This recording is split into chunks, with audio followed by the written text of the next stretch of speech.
Hi, I'm Dennis Corcoran, Director of the Hingham Public Library, and you're watching Getting to Know Your Library on HCAM-TV.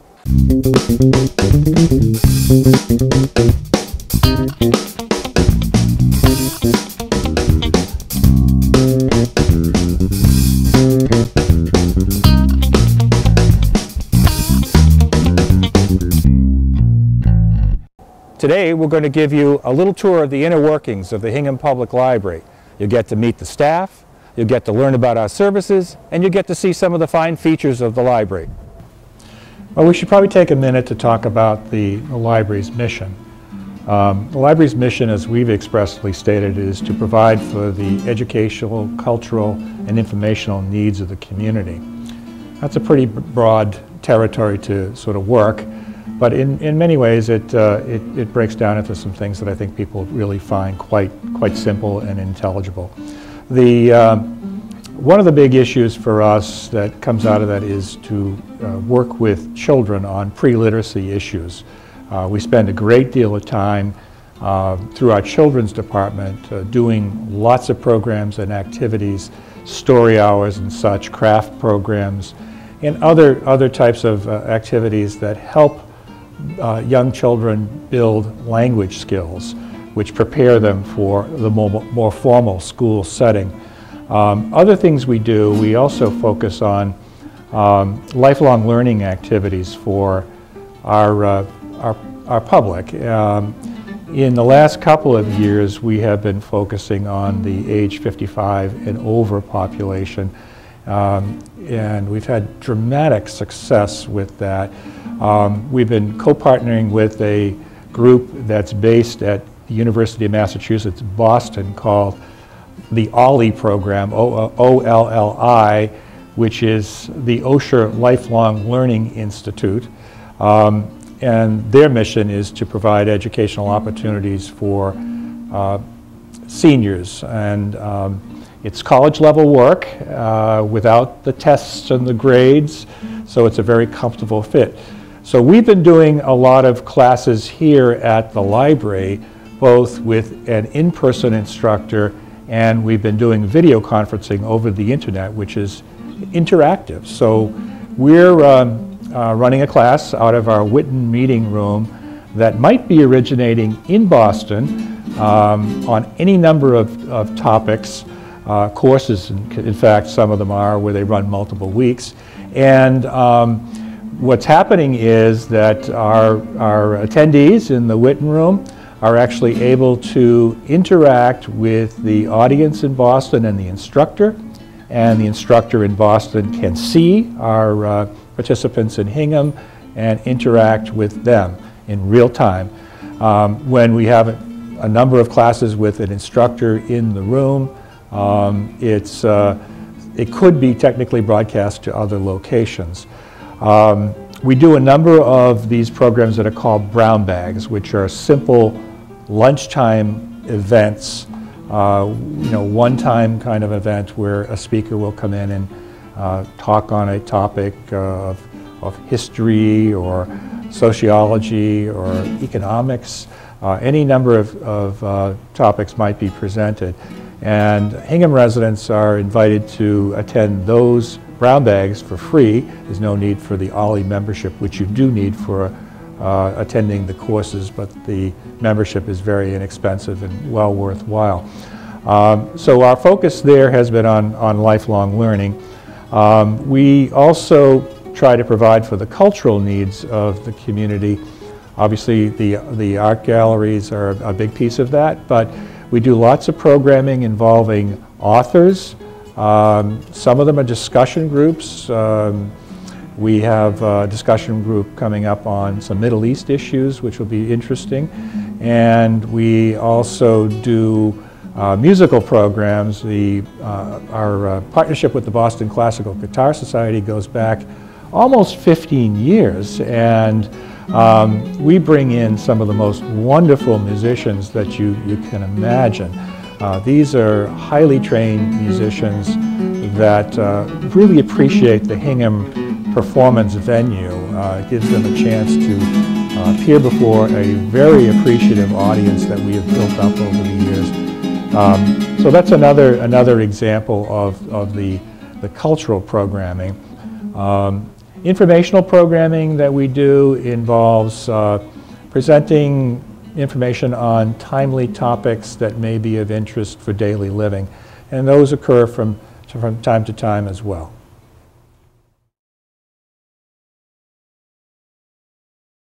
The circulation department in the library is where we handle most of the transactions of the books coming and going. When people place items on hold, they come here to pick them up. A lot of people, when they're new to the library, stop here first to get their library card, find out a little bit of the library, and you know, figure out what we have to offer. We're part of a network, the Old Colony Library Network, and it's a consortium of about 28 libraries.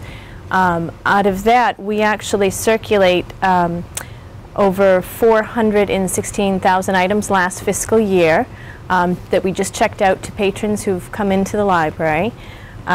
We've also borrowed and loaned between the libraries over 100,000 items, and a lot of those items end up on our hold shelves that people put on hold. They get sent here from another library, and they can come and pick it up. We have a large number of patrons who use the system. They can go online at home anytime during the day or night, place things on holds. We'll go get them off the shelf or have them sent from another library. We have about over 3,000 holds per month that are filled that people come and pick up. And you know, on a monthly basis, we check out usually over 30,000 items. So it's quite a volume we do here, but we like to keep things moving and keep people happy.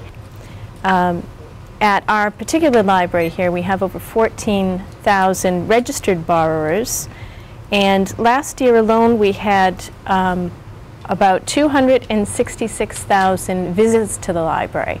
So that's how many people actually came through our doors for the last year. So it's quite a busy library. We do a lot here.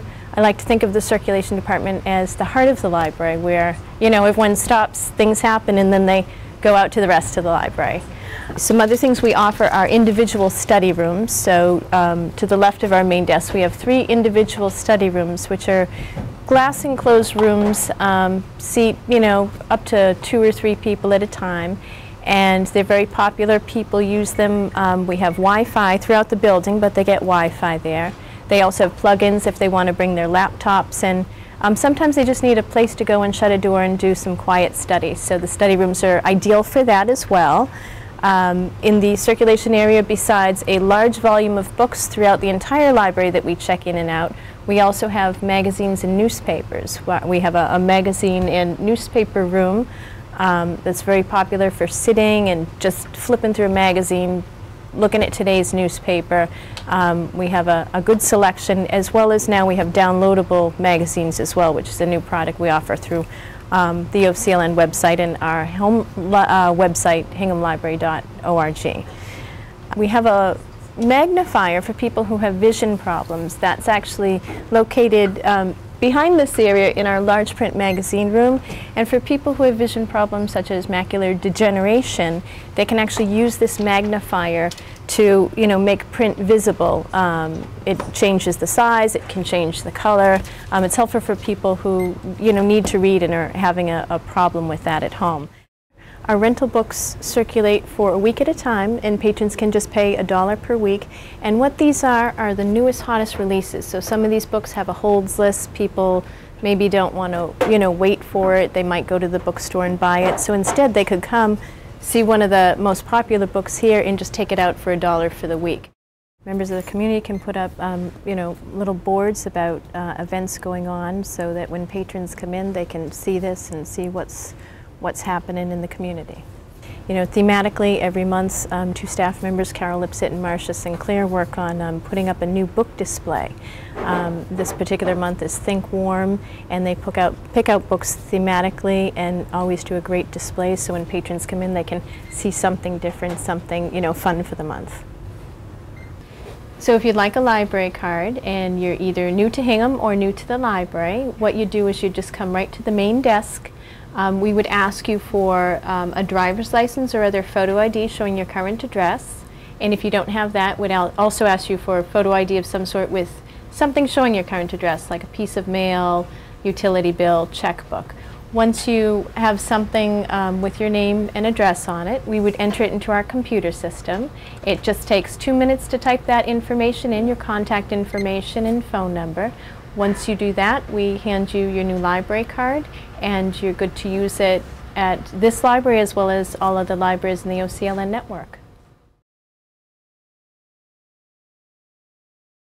Well, as most of us know, libraries are going through a very dramatic transition. The world, society has become increasingly digital, and so has the library. The library is also very committed to the traditional print services that we've offered, for forever. But we're also moving into another world, which is digital delivery of books and magazines. And if you check our website, again, a good link to finding some of these resources, we have a great deal of information about ebooks, and ebooks you can download for free from the library. We've introduced a new and wonderful service on magazines that allow you to have a 24/7 access to full magazines on the web, a service called Zinio. So please take a look at that when you get a chance. We just introduced that. We are looking to introduce over the coming year more materials on video and music, so there'll be downloadable video and music. We also have downloadable audiobooks, which are extremely popular with our users, as well as the CD versions of those books. So digital, our world has become increasingly digital here at the library. Our databases, which are available to researchers 24/7, are growing, everything from investment service information to comprehensive periodical databases. And these are a great supplement to what people find on the web when they're doing their research, because all of these publications are carefully edited and vetted for reliable information. So I hope that as you do your school project or research, whatever you're doing for your family and friends, that you take a look at what these resources are on the library's website, I should say. We have 17 internet computers available for public use that are in the reference section of the library on the second floor. Come in and use them, and there's no fee, there's no sign up. It's a first-come situation.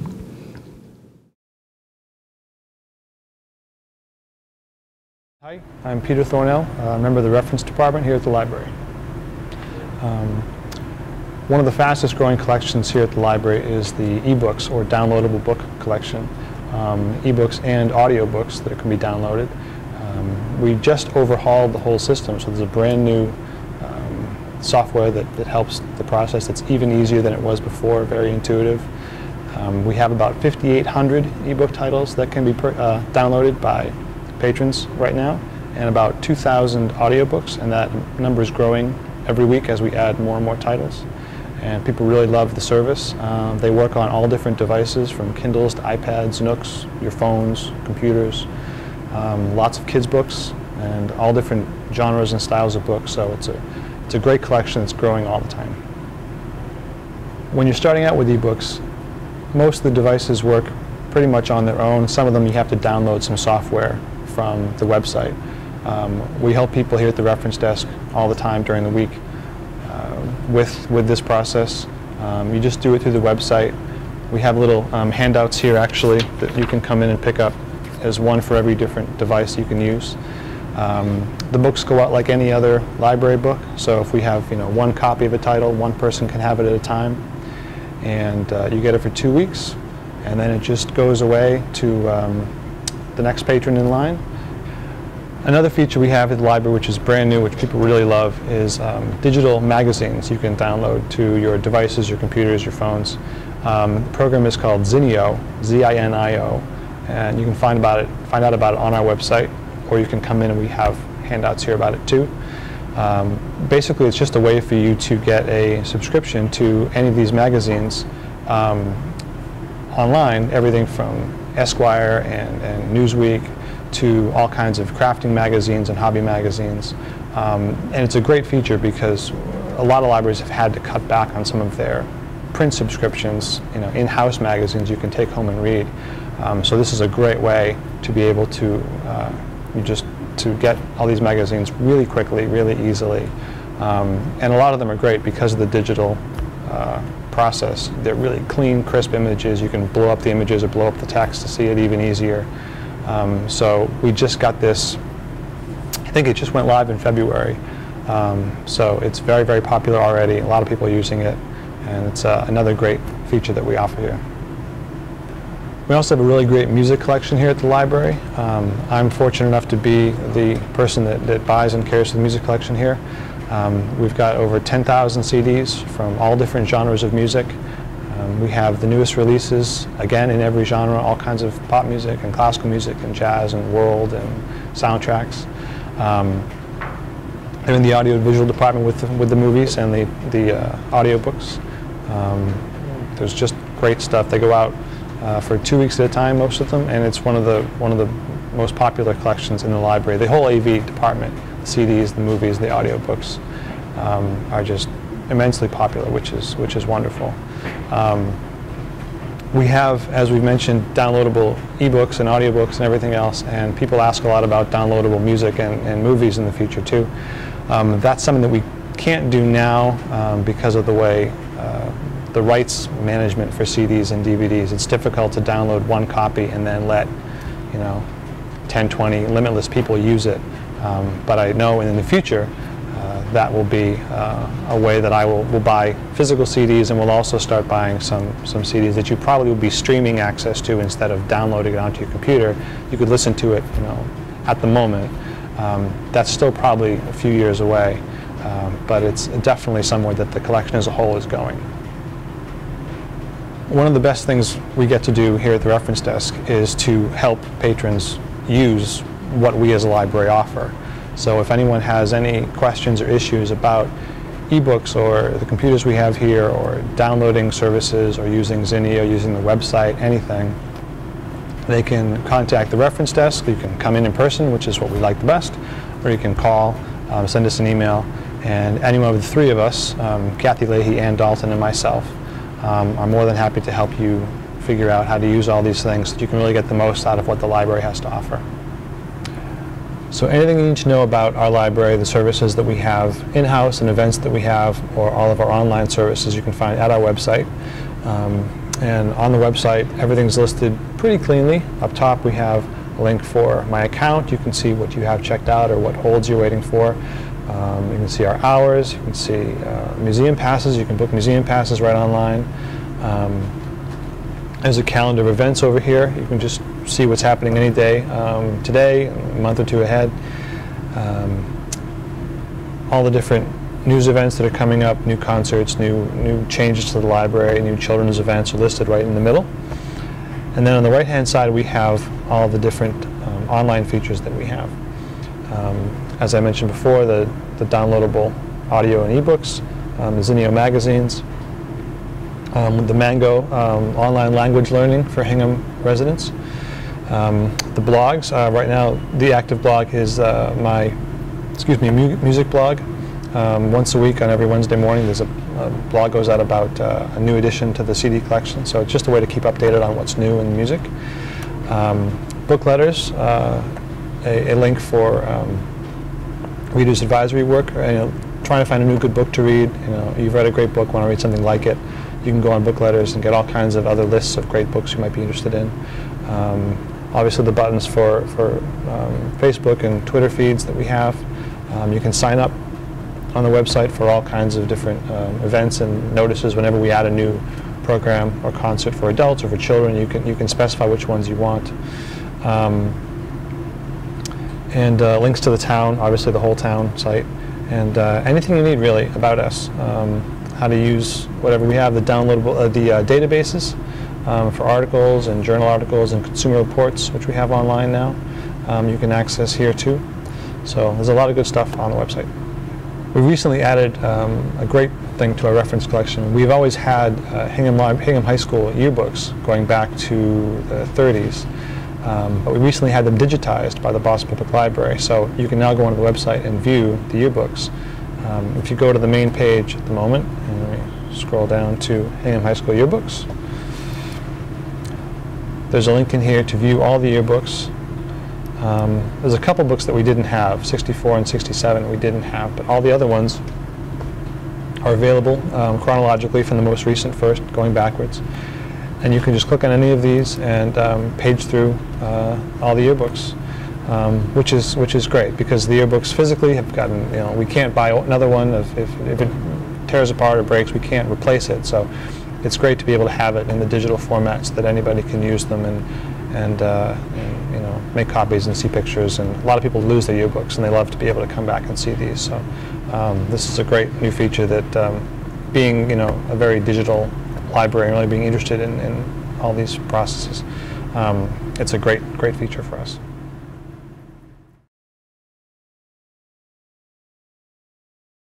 Here we are in the art gallery lobby area of the library. This is one of my favorite areas in the building because it's such a warm and inviting space where you're drawn into some of the fantastic artwork that we're able to show from artists who are from all over the South Shore, Boston area, and we've even had an artist who came all the way from Ontario, Canada to show her work here. So we're pleased with the great success of both our galleries, the Dolphin Gallery and the Clemens Gallery, which is our smaller gallery. Our shows for the Dolphin Gallery are planned out through 2014. We're just beginning to accept applications for 2015. The smaller gallery, the Clemens, is planned out approximately a year. The artists who might be viewing the show and are interested in perhaps exhibiting here can make an application to us by getting the application forms from our website and submitting them to the library.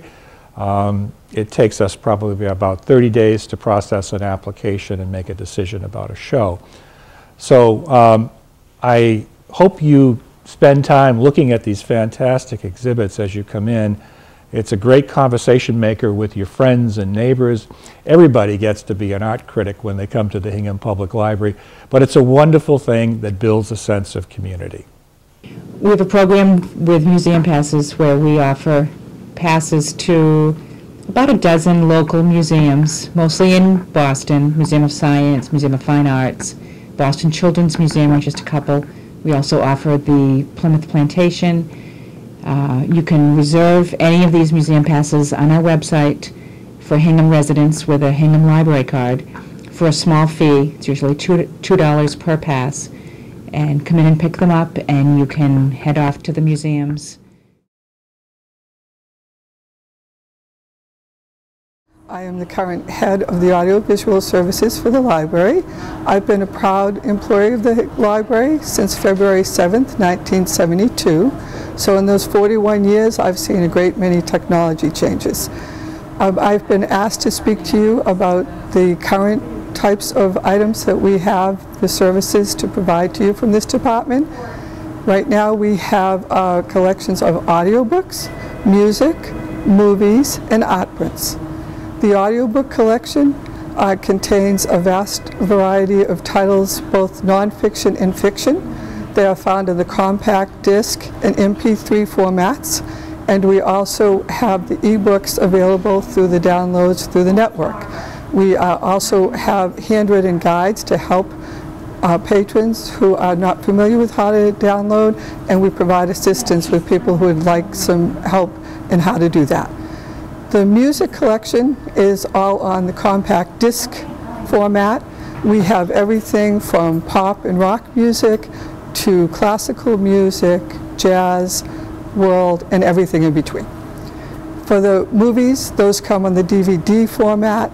We have the movies themselves arranged by the genre of the movie. So if you come in the library, you really don't know what it is you want to watch, but you'd like to see a good drama, a good comedy, good mystery, you would go to the drama section, the comedy section, the mystery section. We also have a great collection of foreign films as well as documentaries. In the documentaries, you're going to find such items as history, biography, travel, music performances, stage productions. The other collection that we have for loan are the art prints. Those were begun in 1973 by a group called the Friends of the Hingham Public Library. They were managed by a Hingham employee named Betsy Robinson, and they are for borrow for 6 weeks on your library card. That group thought back when they started it that it would be quite an opportunity for people to hang original art in their home, and if they enjoyed it enough that they might purchase those prints as well. Today's collection is only for borrow. However, if you come in the main entrance of the library, you will also see 2 galleries that provide displays on a continual basis, and oftentimes those items are available for purchase if you're interested. The other service that we provide here in the audiovisual department is a series called the Independent Movie Night. That happens on the 3rd Wednesday every month. It's a free event. It happens between the hours of 7 and 9 in the evening. If you come in the main entrance of the library, you'll just turn to the right to the Whitten Room, and that's where we hold the movies. What you have to remember is we're a public site, and as a public site we have to be public performance compliant. So once we know what film we are able to show, you can either call the library, 781-741-1405. You can pick up a flyer if you're in the library once we have those available, and you can also go to the website, hinghamlibrary.org, and once it's been chosen, you will see it advertised, as well as a complete listing of movies that have been shown in the past.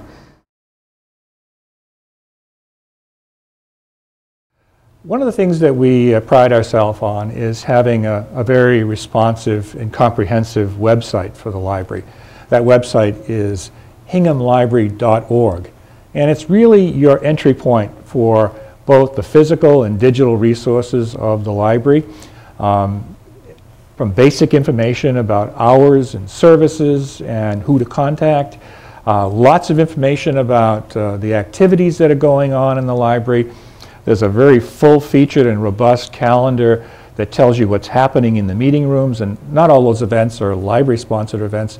Lots of community events take place in the library, and just for your viewers' interest, that if they have an organization that is looking to utilize a meeting room, they can contact the reference department, and the meeting rooms are made available free to community groups. The website also has many features where you can sign up for newsletters if you're interested in a particular aspect of the library. There are some things that also help provide reader guidance if you're looking for something that would help you pick out your next book that you want to read. Lots of information about that on the site as well. So it's a pretty comprehensive place to start if you want to find something out about the library, or if you're looking for something to do. We have thousands of meetings a year here at the library, and we would welcome you to attend those meetings that are appropriate for your information or organization. Our bookstore is open every day from 10 to 4, staffed completely by volunteers, and most of the books range from 50 cents to $1. We have a couple of special books. That Joan Allen and Adrian and Irma Lotta run it. It's a lot of work, but they make a lot of money for the library. So all of these books come in completely donated from Hingham residents. We bring in close to $10,000 a year in this bookstore activity, so it's a great fundraiser for us. And it's a very enjoyable place to work because everybody is so nice And we have a nice party for the volunteers every year in May that they run here at the library. And this is a beautiful library. It's a nice library, it really is. Hingham is a nice town to live in. They have a lot of special things to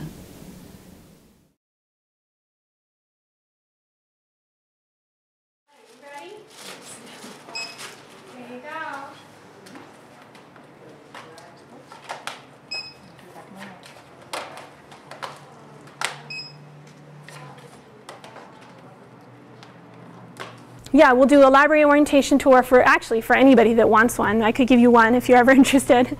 But mostly we do it for scout troops, preschools, things like that, and they'll bring their group in and we'll do a little tour of the children's area. Sometimes the wider library, sometimes I take the kids up to technical services and show them where the books are ordered and processed and everything like that, depending on how old they are. But usually we give them a tour of the children's department, the areas that they'd be using. And we usually follow it up with a scavenger hunt or a similar activity, something to kind of let them practice the things that we've showed them, let them kind of put those skills to use. So every day we have story time just about every day here. We do a different age every day of the week, ranging from newborn infants up about through age 8, depending on the time of day. So we're pretty busy with that in the mornings. And then after school, it's a really busy library. We have a ton of kids from all the different schools in town, the private schools and the public schools, and they come in to do their homework with their parents or on their own, depending how old they are. So we're really busy in the afternoon helping kids with research and to find books, and we're always happy to make book suggestions. That's one of our favorite things, so we're like when that happens a lot during the day, but we'll help with anything. And it was nice when they renovated the library. The children's department got a whole wing, which really enabled us to spread out the groups, which is nice so that the small babies and toddlers can be running around and making noise, and it doesn't necessarily, bother the high schoolers that are trying to actually study and stuff like that. So we basically have 4 rooms in our department now. One is infants through preschool and the early readers, so people are in there up until about 1st grade. So it's really more of like the small family room. We have some toys in there, and all the picture books are in there, and the board books for babies. And then we have our elementary room, which is where most of our nonfiction is for projects, and all the fiction for the kids in the elementary grades. And we have in that room also some like educational computers with kids' games on them and things like that, magazines. We have a newish, fairly large collection of graphic novels, which is really nice. The kids are excited about that now. Graphic novels, I don't know if you know, they're like the comic book form of a book. And then we have our teen area, or our young adult space, which actually is going to be renovated shortly. And it won't look too different. We're moving some of the bookshelves around, but the big thing really is that we're going to have more space up here for people to sit. Right now we run out of seats pretty much every day, and on a busy day there's totally nothing. People are on the floor, they've got their papers spread out. So we wanted to do some kind of renovation that would make better use of the space. So we're going to move some bookshelves around, and we're adding in big couches under the windows and some extra tables and some small study rooms for people that want to work quietly with a peer or even like a tutor or something like that. And then we're going to have a nice new book display and some bar-style seating up front. So basically, it will look a lot different, but mostly because there'll be so much more seating. We have, I think when we counted, we have 15 seats in here right now, and this kind of remodel is going to give us about 40 seats. So it's really going to like quadruple the amount of kids that can sit up here, which is going to be great because it is packed after school, and it'll be nice to have space for everybody. We have books on tape, CDs, movies, video games, toys, other things I think that are not coming to mind right now, but a lot of stuff, and it's all in that room, and it's split basically the same way that the rooms are: preschool, elementary school, middle school, high school. So we have all the stuff in one room, but it's kind of arranged in sections, so you can go, wherever your family is at, you can take your kids to the right section and kind of find the materials for you.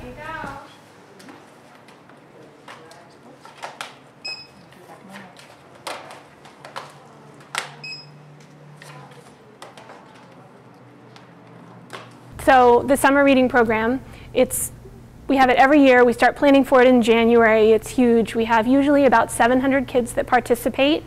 And Basically how it works, it's kind of up to the parents to determine how much they want their kids to read. Every kid is different, and every kid has, you know, is on a different level and different expectations and all of that.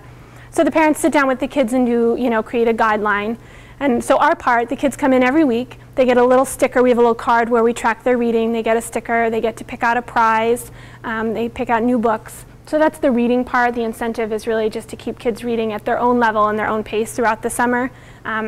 All the studies show it's important that kids keep reading in the summer. When they go back to school in the fall, they're kind of, you know, a little bit behind. It's good to keep them going. So it's nice for us to be able to provide maybe a little bit of an incentive for kids and parents to kind of keep doing that and keep them coming into the library in the summer. And then we have programs. We have 2 to 3 a day in the summer for every age kid. We have stuff for babies. We have stuff for middle schoolers. We have live animal shows come in and magicians, and we have story times. We have craft things. We usually do some yoga. I'm trying to think what else. We usually, we show movies, lots of movies. The middle schoolers get to do crafts that are a little more complicated and things like that. We have music programs. We have so much stuff in the summer, I can't even think it all. By the time the summer is done, we've done like 50 programs over the course of 6 weeks. It's crazy. We usually have thousands and thousands of people at our programs in the summer. It's great. It's very busy, but it's so much fun. And the kids really seem to like it. They ask all year for the things they get in the summer, like the toys and the candy and things that we only give them in July. So we invite the kids usually in the last couple months of the school year to create any kind of piece of art that they want to create. And then the winners are judged, and the 3 top choices, usually from a range of ages, get to go on all of our summer brochures and our summer program materials, which is really neat. It's nice for us, I think, to have a personal local touch on all of our materials that we put out instead of using the stock clip art. It's fun to have things done locally by kids, and it's fun for the kids, I think, the ones that really like to draw. There's not a lot of opportunities necessarily to have your work out there in public, and there are some really, really talented kids in Hingham. We've seen some incredible stuff come through, so I have high hopes for those kids. We've developed a relationship with the Eagle Scouts in town through Selectwoman Irma Lauder, and through her we have had a couple of Eagle Scout projects completed at the library recently. The most current project is out in our lobby. It is a flag repository done by Eagle Scout Leif Thurston, and it is a place to deposit your old, damaged, used flags that should not be disposed of at the dump, and this is the proper way to dispose of them. Leif was featured on the front page of the Hingham Journal recently. I think the issue was February 28th. Hi, my name is Ann Dalton, and I am a reference librarian at the Hingham Public Library. One of the functions of the reference librarians is to be involved with the collection, the historical collection. And Hingham is a town that is very rich with history. It's one of the original first 12 towns to be settled. And we are fortunate to have documents and other materials relevant to that time period and all the way through Hingham's history.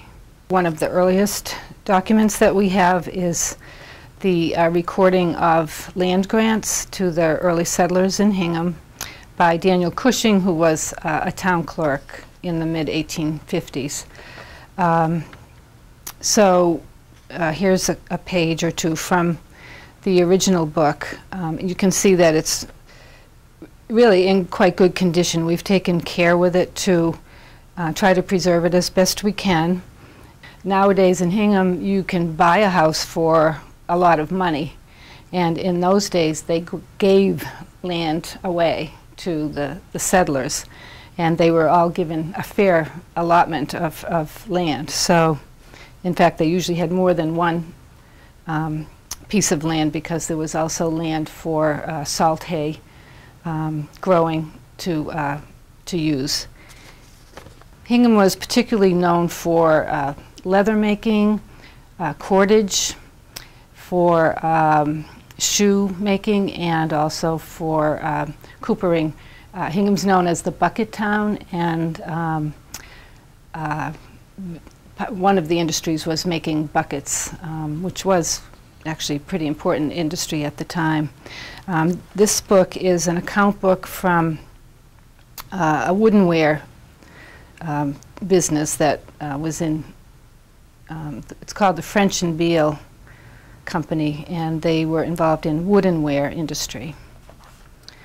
And again, this is something that is still in very good condition, but in order to keep it that way, we have to limit use. But it's on microfilm, and it gives you some clue about what was involved in that, that industry at that time.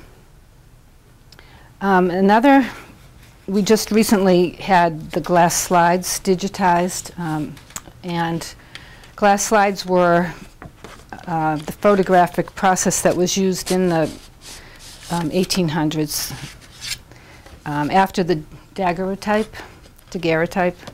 So this is what they look like. They come in various sizes, but even as a negative, you can get a pretty good image. But with it being digitized, we get a positive image, and it's much clearer, and you get a really nice picture of the images. Came out very well after they were scanned. The nice thing about the glass slides is it gives you a visual picture of what Hingham was like in that time period of the late 1800s and early 1900s. Going back to the 1600s, an important document and important and interesting document is a recording of the land plots for some of the early settlers. And we have the original, but because it's in fragile condition, it's over 300 years old, it's not accessible, but we do also have a copy of it on microfilm.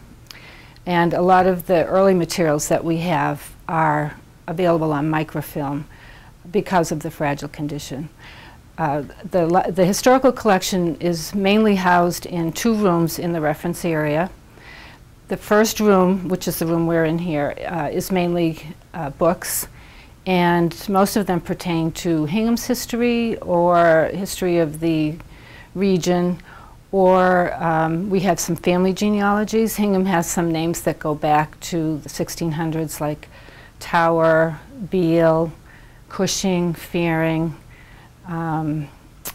Hersey, names that people who live here are familiar with because there are streets named after these people, and the history is full of references to family members. The site where the library is now used to be where the agricultural and horticultural hall was located.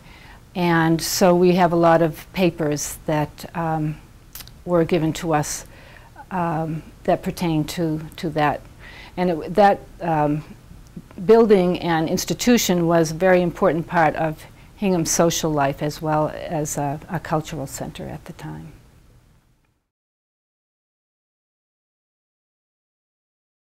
The library, you may not know, was founded privately by a great gift from an early Hingham philanthropist, Albert Fearing, for whom Fearing Road is mentioned, is named. Albert Fearing created the library in 1868 with a gift because he believed that the town needed to have books in order to supplement its learning and its culture. And that gift really has been followed by many others over the years. Fearing himself built the library. He paid to hire the first librarian. He insured it so that when it burned down in 1869 it could be rebuilt. And so really we could almost call it the Fearing Public Library. That's what it was for. One of the brilliant things that Albert Fearing did was to establish to suggest the library create a corporation. The town does not buy the books for the library. The books are bought from donations and bookstore revenue and overdue fines. That's all purchased by money that's retained by the library. So in 1872, the legislature created the library as a corporation, and we have this independence. Most people don't necessarily realize that the library has a sort of hybrid structure. It's a town department, but we have this board which is composed of citizens of the town appointed by the selectmen and by the moderator, along with a permanent corporation of trustees who have been elected to the corporation, and their responsibility is to take care of the library, advance its interests, and always to be alert to what the people of the town need and what they want. Hingham is unique in that the Board of Trustees has a separate corporation, and the corporation is able to retain the revenue that comes in the door from overdue fines, lost books, bookstore revenue, as well as any fundraising that we do. And that's the money that is in turn used to purchase the books that are on the shelves in the library. You know the library has books, but it has so many other things. We have concerts, we have classes through the Ollie Lifelong Learning Center. We have art exhibits, including this great Frank Benson painting of ducks. But we have continuing art exhibits in the lobby, which you could see. We also have a great bookstore, a little bookstore where you can buy books. So there are so many things going on. And our job as trustees is to be always thinking about the future of the library, expanding its offerings as much as possible, thinking about asking the support of the town. And we're so glad that when you come, we want you to not only enjoy the library, use the library, but let us know how we can do a better job meeting your needs.